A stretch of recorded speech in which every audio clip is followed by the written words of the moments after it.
Commerce. Welcome back to Comcast Communication Podcast.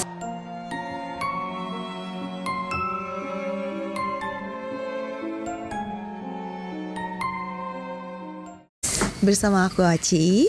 Dan aku Ra. Gimana nih awal bulan Oktobernya Commerce?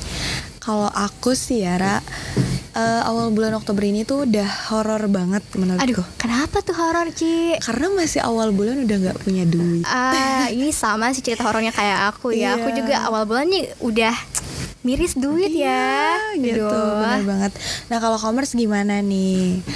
Semoga sehat selalu ya Commerce. Bener banget Ci, semoga awal bulannya baik ya Commerce. Nah ngomong-ngomong ya Commerce, di FYP aku nih udah banyak banget video yang lewat tentang cerita horor kayak gitu nih Ci. Wow. Kayaknya karena bulan Oktober ini emang spesifik banget ya sama yang namanya Halloween dan juga hal-hal mistis kali ya. Betul banget. Karena kita bisa lihat ya Commerce dari setup kita hari ini gitu kayak, spesial banget ya ini iya, ya. sangat apa nih gitu. Pasti Commerce sudah tahu kan kita mau bahas apa, bawain apa nih di apa episode ya? kali ini. Nah, karena kita mau bahas cerita horor nih, especially aku. Jadi Commerce jangan lupa siapin makanan ya. Betul, sambil makan ya. Iya, buat teman makan kayak gitu. Oke, karena kita mau bahas cerita horor nih, boleh kasih tahu dong kita bakal cerita horor apa nih? Aku jadi penasaran deh, Ci. Oke, jadi aku sendiri bakalan bahas tentang Lawang Sewu. Wow, Lawang Sewu ya. Iya, kayak yang dilihat di poster ini ya. Apa gitu. nih Lawang Sewu? Kayak gitu. Jadi kali ini kita bakalan bahas cerita tentang Lawang Sewu yang dimana mungkin Commerce ini udah nggak asing gitu loh sama Lawang Sewu ini gitu. Tapi aku sebelumnya mau nanya deh sama Ra itu udah pernah ke Lawang Sewu belum sih? Atau kayak Ra ya udah cuma sekedar tahu aja tentang Lawang Sewu? Oke, kalau aku sendiri belum pernah ke Lawang Sewu ya, tapi aku sering banget dengar dan juga pernah lihat salah satu penelusuran kayak kalau kalian tahu dari jurnal Risa. Nah itu dia pernah penelusuran ke sana dan aku emang tahu banget kalau si Lawang Sewu ini adalah salah satu peninggalan bersejarah atau museum yang sekarang digunakan ya. Jadi ini adalah salah satu peninggalan bersejarah di kota Indonesia yaitu di Semarang atau Jawa Tengah. Betul. Nah di dalamnya itu ada peninggalan berupa perkereta apian dan juga ada yang paling spesifik dan paling terkenalnya adalah ruang bawah tanah. Yeps, ternyata banyak ya Ra ini taunya. Benar. Padahal belum pernah kesana. Iya. Nah sebelum masuk ke cerita horornya nih, ada fakta menarik dari si Lawang Sewu ini. Mungkin Commerce ada yang belum tahu. Jadi Lawang Sewu itu kan dari bahasa Jawa ya, artinya 1000 pintu gitu. Tapi fun fact-nya Lawang Sewu ini ternyata bukan 1000 pintu teman-teman. Jadi berapa? Iya. Jadi si Lawang Sewu itu cuma ada 928 pintu. 928. Iya. Kenapa Kayak tuh Ci? gitu. Sebenarnya kalau dibilang kenapa aku juga nggak tahu ya. Tapi kenapa dia disebut Lawang Sewu itu karena mungkin Commerce bisa lihat gitu kan, atau bisa membayangkan Lawang Sewu kan sebenarnya bangunannya besar gitu. Dan mereka punya jendela juga besar-besar gitu. Jadi menyerupai pintu lah kayak gitu. Makanya disebutnya Lawang Sewu. Oh, aku baru tahu nih ya. Tapi tetap aja ya, buat angka segitu tuh banyak banget buat sebuah bangunan. Nah, itu tadi kan adalah salah satu fakta bangunan dari Lawang Sewu. Iya, Nah, benar. kalau untuk sejarahnya kayak gimana nih, Ci? Kalau dari sejarahnya ya, kita bahas dari sejarahnya. Si Lawang Sewu ini itu udah ada sejak abad ke-20 teman-teman.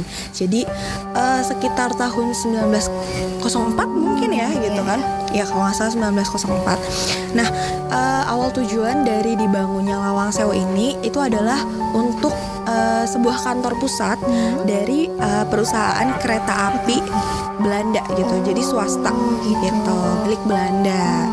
Nah kemudian di tahun-tahun setelahnya gitu, di tahun berikutnya di tahun 1942 itu tuh Jepang mengambil alih gitu, mengambil alih gedung tersebut menjadi markas mereka.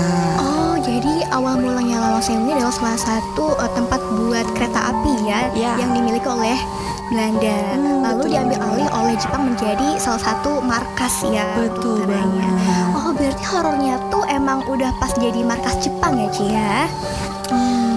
Bisa dibilang iya, bisa dikatakan iya, karena kan mungkin sebuah markas ya yang dimana mungkin mereka punya tahanan yang dieksekusi dan lain sebagainya, itu yang menimbulkan vibes horor gitu ya, karena kan dari arwah yang bersangkutan mungkin nggak tenang kayak gitu. Emang kalau boleh tahu kejamnya itu kayak gimana aja sih Ci? Nah, jadi Commerce di sana itu dulu kan dijadiin markas nih. Bener. Itu mereka tuh punya ruang bawah tanah gitu. Mungkin kalau dilihat kan cuma sekisar kayak 2 tingkat doang, tapi mereka punya bangunan bawah tanah yang dimana itu adalah gongnya gitu, atau itu adalah pusat horornya gitu. Terkenalnya tuh di situ, di ruang bawah tanah itu gitu. Nah, di ruang bawah tanah ini itu diubahlah sama mereka menjadi penjara gitu kan, penjara bagi para tahanan gitu. Nah, lalu di ruang bawah tanah ini, di penjara ini tuh ada 2 kategori. 2 kategori. Apa tuh 2 kategori tuh? Jadi ada penjara, yang pertama itu penjara berdiri. Penjara berdiri. Jadi itu apa itu Ci?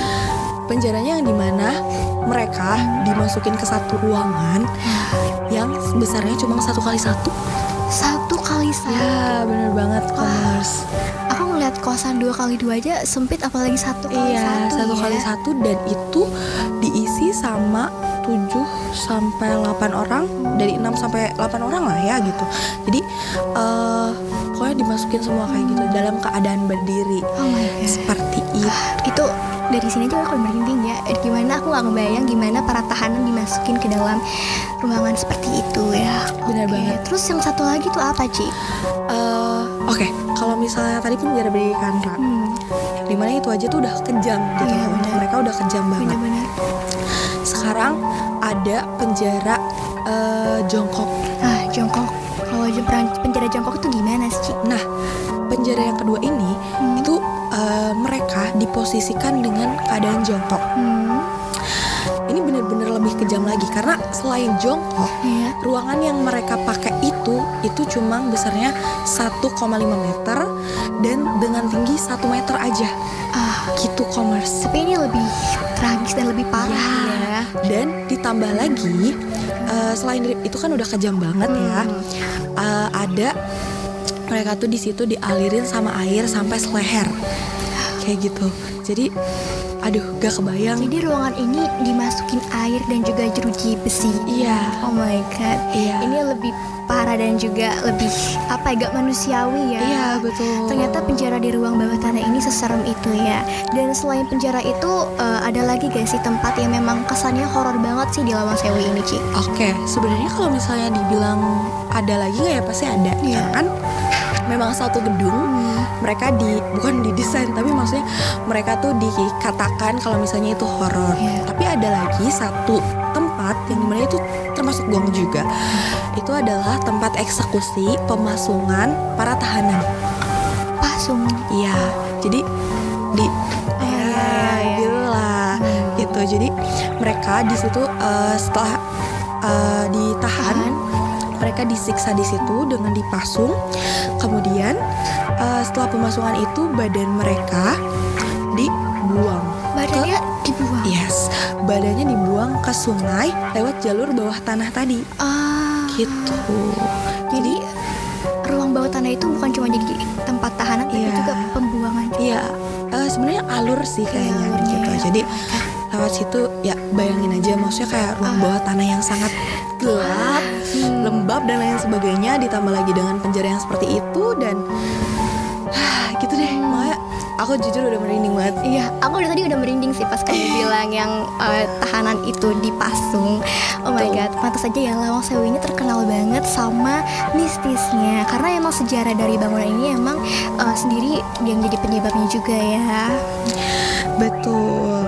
Nah, sebenarnya dari cerita penyiksaan ini atau horor inilah, itu tuh benar-benar udah banyak banget kan dari berbagai sumber. Karena kita tahu sendiri kalau misalnya emang misteri Lawang Sewu ini udah tren dari lama, ya gitu kan. kayak gitu. Jadi makanya banyak aktivitas supranatural di situ yang sering dilaporkan, nggak cuma dari warga, tapi sekarang udah dari wisatawan gitu. Jadi banyak orang yang penasaran untuk datang ke sana, kayak gitu, Ra. Aku juga sempat baca nih ya, Ci. Apa tuh? Katanya tentang sosok yang pernah dilihat sama wisatawan dan juga beberapa masyarakat di sana yang pernah berkunjung ke Lawang Sewu ya. Dan itu emang ada banyak banget sih tentang cerita-cerita horor mereka sendiri di sana gitu. Betul, karena apa ya? Ya mungkin karena banyak tragedi lah ya di Iya, sana gitu. benar-benar. Jadi penampakannya tuh ada mulai tentara. Karena kan itu udah ada dari zaman Belanda ya, Iya, bangunannya. benar-benar. Dari tentara, terus juga manusia setengah kuda, bayangin. Manusia setengah. Yes. Itu kenapa bisa manusia setengah? Nah itu Ya. nggak tahu ya, Oh my namanya God. penampakan gitu kan. Dilaporkan ada manusia setengah kuda dan bahkan ada manusia tanpa kepala.